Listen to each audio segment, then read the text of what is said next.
1008 ಮುದ್ರೆಗಳಿದೆ. ಓಹ್! ಹಾಂ, ಹಾಂ, ಹಾಂ. ನಾನು ಇದ್ರ ಬಗ್ಗೆ 500 ಮುದ್ರೆ ರಿಸರ್ಚ್ ಮಾಡಿದ್ದೀನಿ. ಇನ್ನು ಉಳಿದದ್ದು ಸಂಯುತ, ಅಸಂಯುತ ಅಂತೇಳಿ ಭರತನಾಟ್ಯ ಡ್ಯಾನ್ಸಲ್ಲಿ ಮುದ್ರೆಗಳಿದೆ. ಹ್ಮ್. ಅಸಂಯುತ ಅಂದರೆ ಸಿಂಗಲ್ ಹ್ಯಾಂಡ್ ಗೆಸ್ಟರ್ ಅಂತ, ಹಾಂ, ಹಾಂ. ಒಂದೇ ಕೈಲಿ.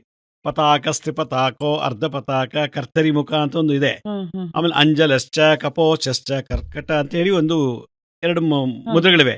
ಇದು ಮುದ್ರೆಯಲ್ಲಿ ಭರತ ಮುನಿಗಳು ಇದನ್ನ ಮುದ್ರೆಗಳನ್ನ ನಾಟ್ಯಶಾಸ್ತ್ರಕ್ಕೆ ಅಳವಡಿಸಿದ್ದಾರೆ. ಹ್ಮ್. ಇದು ನೃತ್ಯಕ್ಕೆ ಅಲ್ಲದೆ ಹ್ಮ್. ಕಾಯಿಲೆಗಳನ್ನು ಕ್ಯೂರ್ ಮಾಡುವಂಥ ಮುದ್ರೆಗಳು, ನಾವು ದಿನನಿತ್ಯದಲ್ಲಿ ಯೂಸ್ ಮಾಡುವಂಥ ಮುದ್ರೆಗಳಿವೆ. ಉದಾಹರಣೆಗೆ ನಾವು ಊಟ ಮಾಡಬೇಕು ಅಂದರೆ ಹ್ಮ್. ಈ ಮುದ್ರೆ ಉಪಯೋಗಿಸ್ತೀವಿ. ಹೀಗೆ ಹೋಗ್ತೀವಿ. ಇದಕ್ಕೆ ಮುಕುಳ ಅಂತ ಕರೀತಾರೆ. ಇದು ಒಂದು ಮುದ್ರೆ. ಇದು ಒಂದು ಮುದ್ರೆ. ಓಹ್! ಹಾಂ, ಹಾಂ. ಸೂಚಿ ಅಂತ ಇದೆ. ಇದು ಹಲ್ಲುಜ್ಜಕ್ಕೆ, ಹಿಂಗೆ ಹಲ್ಲುಜ್ಜಕ್ಕೆ. ಹ್ಮ್. ಸರ್ಪಶಿರ, ಹಿಂಗೆ ತಲೆ ಕೆರ್ಕೊಳ್ಳೋಕ್ಕೆ. ಹಾಂ, ಸರ್ಪಶಿರ, ಹಾಂ, ಹಾಂ. ಸರ್ಪಶಿರ ಅಂತ ಹೇಳ್ತಾರೆ. ಆಮೇಲೆ ಏನಕ್ಕೆ ಬಂದಿದ್ಯಾ ಅಂತ ನಾವು ಕೇಳ್ತೀವಿ. ಏನು ಅಂತ ಕೇಳಿ, ಇದು ಶಿಖರ ಮುದ್ರಾ ಅಂತಾರೆ. ಹ್ಮ್. ಈಗ ಎಂದಾಗ ಬಾಡಿಲಿ ಟೆಂಪ್ರೇಚರ್ ಜಾಸ್ತಿ ಆಗುತ್ತೆ, ಆಗ ಸ್ಟ್ರೆಂತ್ ಬರುತ್ತೆ, ಉಲ್ಲಾಸ ಬರುತ್ತೆ, ಝೀಲ್ ಬರುತ್ತೆ. ಇದು ಶಿಖರ. ಹೆಬ್ಬೆಟ್ಟು, ಯಾಕೆಂದರೆ ಹೆಬ್ಬೆಟ್ಟು ಇದು ಹ್ಮ್. Thermal energy.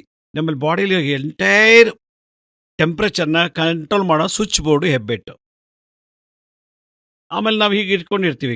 ಈಗ ಈ ಥರ ಇರ್ತೀವಿ. ಇದಕ್ಕೆ ಹಾಕಿನಿ ಮುದ್ರಾ, ಕಾಳಿ ಮುದ್ರಾ ಅಂತ ಕರೀತಾರೆ. ಇದು ಮಾಡೋದ್ರಿಂದ ಸ್ಪಿರಿಚುವಲಿ, ಸೈಂಟಿಫಿಕಲಿ ಎಲ್ಲದಕ್ಕೂ ರಿಲೀಫ್ ಕೊಟ್ಬಿಡುತ್ತೆ ಇಮಿಡಿಯೇಟ್ ಆಗಿ. ಹ್ಮ್. ಅದರಿಂದ ಮುದ್ರಾ ಅಂದರೆ ನಮ್ಮಲ್ಲಿ ಬರೋ ಎನರ್ಜಿನ ವಾಪಸ್ ನಮ್ಮೊಳಗೆ ಇಟ್ಕೊಂಡು ಸ್ಟೋರ್ ಮಾಡ್ಕೊಳ್ಳೋ, ಸೀಲ್ ಮಾಡೋದು. ಹ್ಮ್. ಒಂದು ಸೀಲ್ ಮಾಡಿರೋದಕ್ಕೆ ಮುದ್ರಾ ಅಂತ ಕರೀತಾರೆ. ಅದರಿಂದ ಇದು ಕೃತ ಸತ್ಯೋಗದಿಂದ ಬಂದಿರೋಂಥದ್ದು. ಕಸ ಗುಡಿಸ್ಬೇಕಾದ್ರೆ ನಾವು ಮುಷ್ಟಿ ಮುದ್ರೆ ಇಟ್ಕೊಂಡು ಕಸ ಮಾಡ್ತೀವಿ. ಇದು ಮುಷ್ಟಿ. ಪೊರ್ಕೆ ಇಟ್ಕೊಂಡು ಹಿಂಗೆ ಕೊಡ್ತೀವಿ. ಇದು ಮುಷ್ಟಿ. ಇದು 2 ಥರ ಮುಷ್ಟಿ. ಇದು ಹೆಬ್ಬೆಟ್ಟು ಹೊರಗೆ ಬಂದರೆ ಬಾಹ್ಯ ಮುಷ್ಟಿ, ಹೆಬ್ಬೆಟ್ಟು ಒಳಗೋದ್ರೆ ಅಂತರ್ಮುಷ್ಟಿ ಅಂತ ಕರೀತಾರೆ. ಹ್ಮ್. ಪಾತ್ರೆ ತೊಳಿಬೇಕಾದ್ರೆ ಕುಂಚಿತ ಪತಾಕ, ಹಿಂಗೆ ಪಾತ್ರೆ ತೊಳಿತೀವಿ ನೋಡಿ. ಹ್ಮ್. ಪಾತ್ರೆ ತೊಳಿಬೇಕಾದ್ರೆ ಇದಕ್ಕೆ ಕುಂಚಿತ ನೋಡಿ.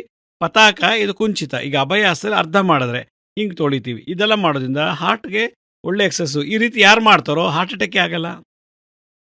ಮುಷ್ಟಿ ಮುದ್ರೆ ಹಿಡ್ಕೊಂಡು ಕಸ ಗುಡಿಸಿದ್ರೆ ಹೆಂಗಸರಿಗೆ ಮುಟ್ಟಿನ ಸಮಸ್ಯೆ ಬರೋದೇ ಇಲ್ಲ. PCOD, PCOS ಯಾವುದೇ ಸಮಸ್ಯೆನೇ ಬರೋಲ್ಲ.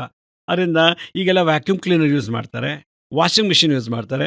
ಅದಕ್ಕೆ ಆಯುಷು ಕಮ್ಮಿ, ಆರೋಗ್ಯನೂ ಕಮ್ಮಿ. ಮುದ್ರೆ ನಮ್ಮಲ್ಲಿರೋ ಎನರ್ಜಿನೇ ತಗೊಂಡು ಎಲ್ಲೆಲ್ಲಿ ಡಿಫಿಷಿಯನ್ಸಿ ಇದೆಯೋ, ಎಲ್ಲಿ ತೊಂದರೆ ಇದೆಯೋ ಅದನ್ನು ಸರಿಪಡಿಸುವಂಥ ವಿಶೇಷವಾದಂಥ ಹೀಲಿಂಗ್ ಎನರ್ಜಿನ ನಾವು ಬಾಡಿನಲ್ಲಿ ಲಾಕ್ ಮಾಡೋದನ್ನೇ ಮುದ್ರಾ ಅಂತ ಕರೀತಾರೆ.